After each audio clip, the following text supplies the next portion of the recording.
Alright, welcome back you guys. For today's video, we're going to be making some southern style chicken and gravy. For the chicken and gravy ingredients, you're going to need some flour, buttermilk, eggs, your seasonings. You can use your seasonings of choice.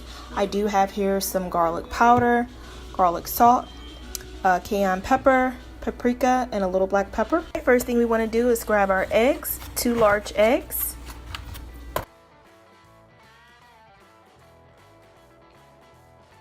Okay, you're going to whisk your eggs around like so, and then we're going to add in our buttermilk. Alright you guys, after we whisk our eggs around like so, we're going to add in our buttermilk. I'm going to use about a half a cup of buttermilk, give or take. It's up to you depending on how many pieces of chicken you're going to be using.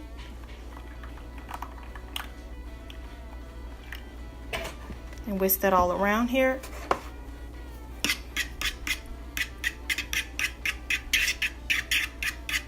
Alright you guys, I've seasoned our chicken. Now what I'm going to do is I'm going to dip each piece of chicken in the flour. Then after we dip it in our flour, we're going to dip it in the buttermilk and the egg mixture. And then what we're going to do is dip it back in the flour. And then we'll go ahead and put it in the pan to fry. Stay tuned. Alright you guys, so we want to take our first piece of chicken here. Go ahead and dip that in the flour on both sides. Now you want to dip the chicken in the buttermilk here like so. On both sides again, and then we're going to dip that back in the flour, and make sure you're getting both sides of this as well.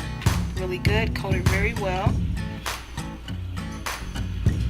and then get ready to put it in our grease. Alright guys, so I'm going to go ahead and put this in there one at a time.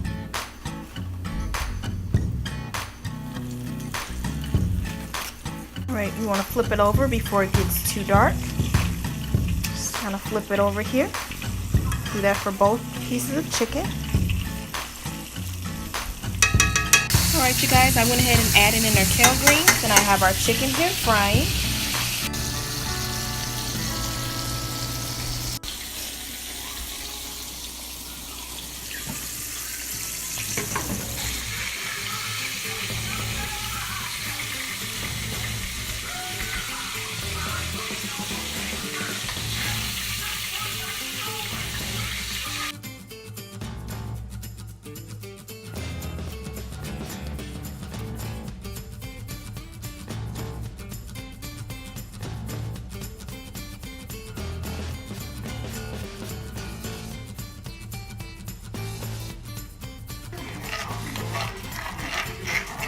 Alright, we're going to add a little chicken stock to this as well.